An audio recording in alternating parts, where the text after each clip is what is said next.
After delivery కొంతమంది breast feeding mothers complaint చేస్తూ ఉంటారు. ఏమనంటే బేబీస్ బాటిల్ ఫీడ్ బాగానే తీసుకుంటున్నారు కానీ మదర్ దగ్గర నిపుల్ అనేది సరిగ్గా హోల్డ్ చేయట్లేదని. సో దీనికి రీజన్ ఏమై ఉంటుందో గెస్ చేయగలరా?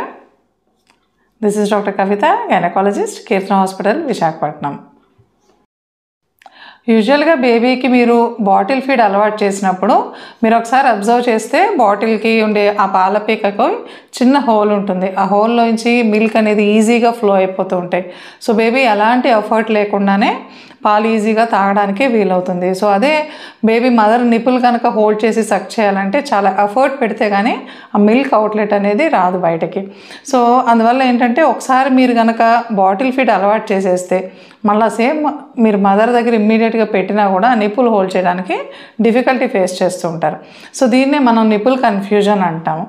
కొన్ని సిచ్యుయేషన్స్లో మీరు ఎంత ప్రాపర్ కేర్ తీసుకున్నా, అంటే ప్రాపర్ డైట్ తీసుకున్నా ఆర్ ఎల్స్ బాగా వాటర్ తాగడం కానీ, లేకుంటే ఫ్రీక్వెంట్గా బేబీని బ్రెస్ట్కి పెట్టినా కూడా బ్రెస్ట్ మిల్క్ అనేది స్టార్ట్ అవ్వడానికి కొంత టైం పట్టవచ్చు.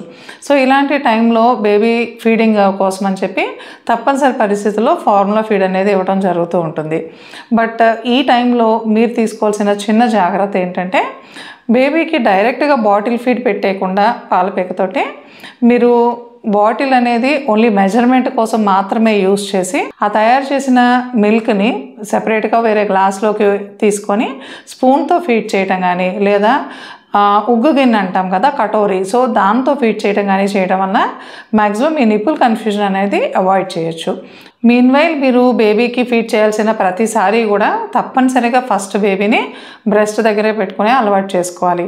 సో ఈ విధంగా మీరు బేబీని నిపుల్ సకింగ్ అనేది కంటిన్యూ చేస్తూ ఉండి మధ్య మధ్యలో టాప్అప్ ఫీడ్స్ అనేవి స్పూన్ కానీ లేదా ఉగ్గు గిన్నెతో కానీ ఇవ్వటం వల్ల ఈ నిపుల్ కన్ఫ్యూజన్ అనేది మీరు అవాయిడ్ చేయడానికి వీలవుతుంది. Hope this information is useful to you. Share this information with your family and friends. Thank you.